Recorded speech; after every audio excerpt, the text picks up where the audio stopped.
Punalur merchant chamber ദ്വൈവാർഷിക പൊതുയോഗം വിസ്മ മാളിൽ വെച്ച് നടന്നു. ചടങ്ങിൽ Punalur merchant chamber president S Nausharuddin അധ്യക്ഷനായിരുന്നു. വൈസ് പ്രസിഡന്റ് ഇടമുളയ്ക്കൽ ഗോപാലകൃഷ്ണൻ സ്വാഗതം പറഞ്ഞു. ജില്ലാ general secretary Jojo K Abraham വാർഷിക പൊതുയോഗം ഉദ്ഘാടനം ചെയ്തു. സിനിമയിലാണ് നമുക്ക് എന്താണ് നന്നാവാത്തത് എന്ന് പറയുന്നത് പോലെ നമുക്കൊരു മാറ്റവുമില്ല. നമ്മുടെ സംഘടനാ പ്രവർത്തനത്തിലും വലിയ മാറ്റങ്ങളില്ല. പക്ഷേ ചടുലമായ മാറ്റങ്ങൾ ശ്രീ രാജു അപ്സരയുടെ നേതൃത്വത്തിൽ സംസ്ഥാന സമിതിയിൽ കൃത്യമായിട്ട് തീരുമാനം. ഇന്ന് പുനലൂരിൽ ഒരു വിഷയമുണ്ടെങ്കിൽ അത് ഒന്നുകിൽ ജില്ലയിൽ പരിഹരിക്കുക, അല്ലെങ്കിൽ യൂണിറ്റിൽ പരിഹരിക്കാൻ പറ്റാത്ത ജില്ലയിലേക്ക് പോകും, ജില്ലയിൽ പരിഹരിക്കാൻ പറ്റാത്ത സംസ്ഥാന തലത്തിലേക്ക് പോകും.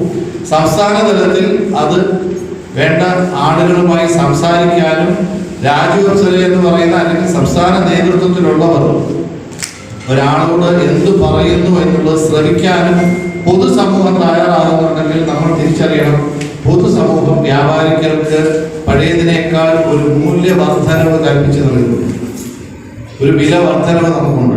പക്ഷെ നമ്മളിത് തിരിച്ചറിയാതെ വലിയ മാറ്റങ്ങളൊന്നും ഉൾക്കൊള്ളാൻ കഴിയാതെ നമ്മൾ പോകുന്നു. അതിനൊരു അടിയന്തര സ്വഭാവത്തിൽ മാറ്റം വരുത്തുവാൻ നമുക്ക് കഴിയണം.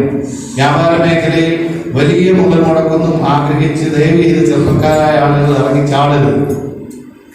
എൻ്റെ ഒരു വിനീതമായ അഭ്യർത്ഥന. തുടർച്ചയായി നഷ്ടത്തിൽ നിന്നും നഷ്ടത്തിലേക്ക് പോകുമ്പോൾ നമ്മൾ ലാഭമില്ലാത്ത അവസ്ഥയിൽ പഴയ വിത്തെടുത്ത് കൊടുക്കുന്ന അവസ്ഥയിലാണ് എല്ലാവരും.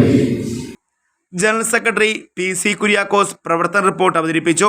ഖജാൻജി CS ബഷീർ വരവ് ചെലവ് കണക്കുകൾ അവതരിപ്പിച്ചു. തുടർന്ന് 2024-26 വർഷത്തേക്കുള്ള ഭാരവാഹികളുടെ തെരഞ്ഞെടുപ്പും നടന്നു.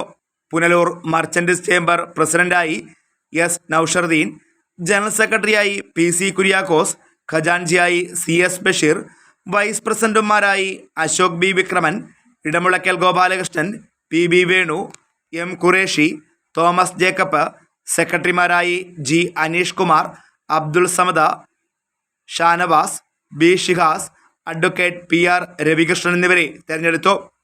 യോഗത്തിന് G അനീഷ് കുമാർ നന്ദി രേഖപ്പെടുത്തി.